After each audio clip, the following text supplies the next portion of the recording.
सावजी के का कोणी दिले का पैसे दिले का याला पावसाला पैसे दिले का पैसे दिले मोठा पाऊस पैसे झाला खोटा पाऊस आला मोठा कधी झाले का लेक्चर मध्ये बोला माझी छोटीशी बावली तिच्याशी मी खेळली तिच्यासाठी 2 वेणी तिला आवडती लोणी ती राहते पंत ग्रामीणी ती पिते बिसलरी पाणी तिला 2 नैनी तिला 2 नैनी बस सिंपल झालं असं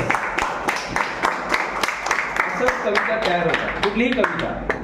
कुठलीही कविता असतात तर ते असंच तयार होतं असंच बसून एक लाईन लिहितात दुसरं लाईन लिहितात कारण आज आपण चॅट जीपीटीच्या जगामध्ये राहतो चॅट जीपीटीला सांगत एवढं पण करायची गरज नाही पण आपलं मग माइंड काय होणार करप्ट होणार काय होणार रोटेन होणार ब्रेन रोटेन हा एक नवीन आजार आलेला आहे त्यामध्ये ब्रेन आहे ना तुम्ही याचा वापर नाही केला तर ब्रेन काय होणार कोमजून जातं म्हणजे आपण एक